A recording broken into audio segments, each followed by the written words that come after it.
పెరటి తోటలు ఆరోగ్యానికి ఆనందానికి బాటలు అంటూ ఇంటి పంటల కార్యక్రమాన్ని విస్తరిస్తున్నారు కృష్ణా జిల్లా వాసులు. మిద్దె తోటల పెంపకం చేసే ఔత్సాహికులు వన్ ఎర్త్ వన్ లైఫ్ పేరుతో బృందంగా ఏర్పడి మిద్దె సాగు విధానాలను మెలకువలను తెలియపరుస్తున్నారు. వారు పండించడమే కాకుండా విద్యార్థులకు సైతం అవగాహన కల్పిస్తున్నారు. స్టూడెంట్స్ కి ముఖ్యంగా ఏ రకం మొక్కకి ఎటువంటి పాట్ అయితే తీసుకోవచ్చు, మట్టి మిశ్రమం, అలాగే ఎరువులు ఇట్లాంటివి అయితే చూపించాం మనం. నెక్స్ట్ ఇంకోటి ఏంటంటే మన గార్డెన్లో మ్యాక్సిమం అన్ని రకాల కూరగాయలు అయితే ఉన్నాయి.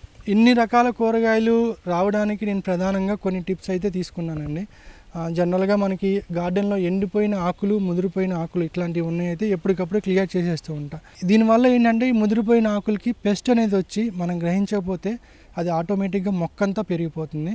మొక్క మొదల దగ్గర గాలి వెలుతురు చాలా వరకు వస్తే సమస్యలు అయితే చాలా వరకు తగ్గిపోతాయి. ఒకసారి మనం కుండీలో దిగుబడి తీసుకున్న తర్వాత మనం ఏం చేయాలంటే ఆ పాత మట్టిలో 25% మట్టిని తీసేసి కొత్త మట్టిని ఎరువుని కలుపుకొని మనం ఫస్ట్ టైం ఇప్పుడు బెండ పెట్టామనుకోండి, తర్వాత బెండ పెట్టకుండా ఇంకొకటి టమాటానో చిక్కుడు అట్లాంటివి పెట్టుకోవడం వల్ల క్రాప్ రొటేషన్ జరగడం వల్ల ఏ మొక్కకు కావాల్సిన పోషకాలు ఆ మొక్కకి ఆ మట్టిలో ఉండి అయితే అందుతాయి. ఒకవేళ బెండ పెట్టి నెక్స్ట్ బెండే పెట్టామనుకోండి, నెక్స్ట్ టైం బెండ అయితే గ్రోత్ రాదండి. ఎందుకంటే దానికి కావాల్సిన పోషకాలన్నీ ఆల్రెడీ తీసుకుంది కాబట్టి అది పెరిగే ఛాన్స్ ఉండదు. అందుకే క్రాప్ రొటేషన్ అనేది చేసుకోవాలి. ఈ క్రాప్ రొటేషన్ అనేది చేసుకోవడం వల్ల ఏంటంటే కొన్ని రకాల పెస్ట్లను కూడా మనం నివారించవచ్చు. రాబోయే తరాలకి ఆరోగ్యకరమైన ఆహారం కావాలి అంటే డెఫినెట్గా మిద్దె తోట అవసరం అండి. పెంచే వాళ్ళలో కూడా ఒక ఆత్మవిశ్వాసం ఉంటుంది. మనం పెంచేదే మనం తింటున్నాం, మన కళ్ళ ముందు మనం ఏ విధమైన పెస్టిసైడ్స్ యూజ్ చేయకుండా మనం తింటున్నాం, మన ఆరోగ్యంగా ఉంటుందని ఒక నమ్మకం కూడా ఉంటుంది. దాని ద్వారా ఒక ఆత్మవిశ్వాసం కూడా పెరుగుతుందండి జనాల్లో.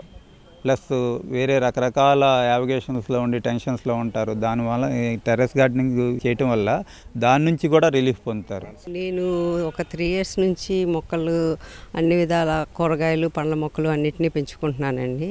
మొక్కలు పెంచుకునే క్రమంలో మొక్కలకి మనం రకరకాల పోషకాలు అవన్నీ కూడా మనం ఇంట్లో ఉన్న వ్యర్థాలతోనే తయారు చేసుకోవచ్చండి. వాటిని ఇవ్వటం వల్ల మనకి మంచి ఈల్డింగ్ వస్తుందండి. రసాయన అవశేషాలు కలిగిన ఆహారాన్ని తిని అనారోగ్యాలు కొని తెచ్చుకునే కంటే ఇంటి పంటతో ఇంటిల్లిపాది ఆరోగ్యాన్ని పెంపొందించే అవకాశం ఉంటుందనేది పెంపకందారుల అభిలాష. అందుకే వన్ ఎర్త్ వన్ లైఫ్ పేరుతో ఒక గ్రూపుని ఏర్పాటు చేసుకుని ఒకరికొకరు తెలియని అంశాలను చర్చించుకుంటున్నామని వారంటున్నారు. దీనివల్ల యూజ్ ఏంటి అంటే ఫైనాన్షియల్గా మనం కొంతవరకు సేవ్, ఎక్కువ కాకపోయినా కొంతవరకు మనం మన బడ్జెట్ని సేవ్ చేసుకున్న వాళ్ళం అవుతాము. And at the same time healthy ఫుడ్ని మనం తింటూ మన ఫ్యామిలీకి ఇచ్చిన వాళ్ళం అవుతాము. మిద్దె తోట చేయడం వల్ల మన మిద్దె తోటలో నుంచి వచ్చేవి వారానికి ఒక 5 రోజులు మన మొక్కల నుంచి వచ్చినవే మనం తినగలుగుతున్నామండి. దానికి మళ్ళీ మనమేమో ఏదైనా స్ట్రెస్ రిలీఫ్గా ఉన్న మొక్కల్లో పనిచేయడం వల్ల అన్నీ మర్చిపోతున్నాం. ఆ బాధలు కష్టాలు హ్యాపీగా ఉంటుంది. ఎన్ని పోషకాహారాలు తీసుకున్నా కూడా అందులో డి విటమిన్ కనుక లేనట్టయితే మన శరీరం దానిలో ఉన్న పోషకాలను గ్రహించలేదు. ఎస్పెషల్లీ కాల్షియం మెయిన్గా. టెర్రస్ గార్డెనింగ్ చేయటం వల్ల 1+3 ఆఫర్ లాగా డి విటమిన్ వచ్చి మనం తీసుకునే పోషకాలన్నీ శరీరం గ్రహించుకోగలుగుతుంది, ఆరోగ్యం చేకూరుతుంది. అలాగే మన కూరగాయలను మనమే పండించుకోవటం వల్ల రుచికరమైన ఆహారాన్ని మన కుటుంబ సభ్యులకు అందించగలుగుతాము. గత 2 సంవత్సరాలుగా విజయవాడ నగరంలో మేము మిద్దె తోట అవగాహన కార్యక్రమాలు నిర్వహిస్తూ వస్తున్నాము. ఒక 6 నెలల క్రితము వన్ ఎర్త్ వన్ లైఫ్ అనే ఒక టెర్రస్ గార్డెనింగ్ గ్రూప్ క్రియేట్ చేసి 10 మందికి వచ్చిన విజ్ఞానాన్ని మేము నేర్చుకుంటూ మాకు ఉన్నదాన్ని 10 మందికి పంచుతూ మిద్దె తోట పెంచడం వల్ల మన ఆరోగ్యం ఎలా ఉంటుంది అలాంటి విషయాల మీద అవగాహన కార్యక్రమాలు నిర్వహిస్తూ రకరకాల నారు మొక్కలు విత్తనాలు పంచుతూ వాళ్ళని ప్రోత్సహిస్తూ ఉంటాము.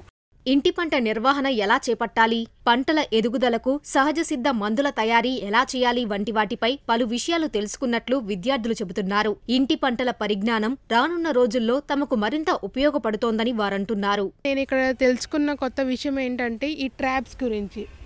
ఈ స్టిక్కీ ప్యాడ్స్ ఏవైతే ఉన్నాయో వాటికి కొన్ని పురుగులు అనేవి వాటికి అంటుకోవడం వల్ల ప్లాంట్స్ అనేవి చాలా హెల్తీగా పెరుగుతున్నాయి. అలాగే చాలా ఫెరమోన్ ట్రాప్స్ అనేవి కూడా చూసాము. వాటి వల్ల ప్లాంట్ గ్రోత్ అనేది వాటికి ఎలాంటి పెస్ట్ అనేది అంటకుండా పెస్టిసైడ్స్ అవసరం లేకుండా ఓన్లీ ఇంట్లో చేసిన ఫెర్టిలైజర్స్తో మాత్రమే ప్లాంట్ గ్రోత్ అనేది ఇక్కడ చూసాము.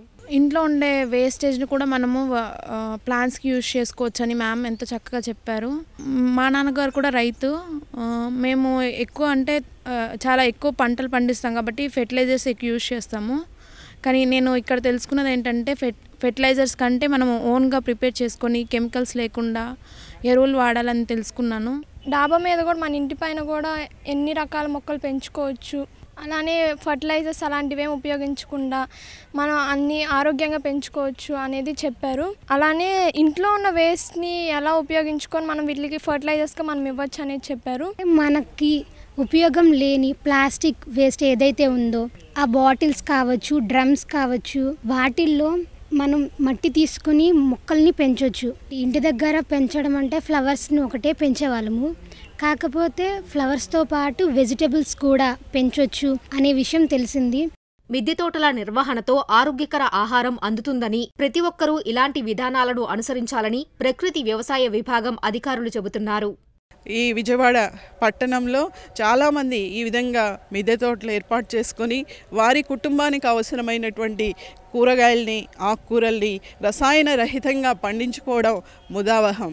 ఏ విధంగా వీటికి అవసరమైనటువంటి సహజమైనటువంటి ఎరువులు వాడుకోవాలి, పర్యావరణ హితమైన మందులు వినియోగించుకోవాలి అనే విషయాల గురించి మేము కూడా కొంత అవగాహన కల్పిస్తూ ఉన్నాం. వారందరూ కూడా ఇంకా ప్రోత్సాహంతో ముందుకు వెళ్ళాలంటే ప్రభుత్వం కూడా వారికి కొంత సహకారం అందించాలని కోరుకుంటున్నారు.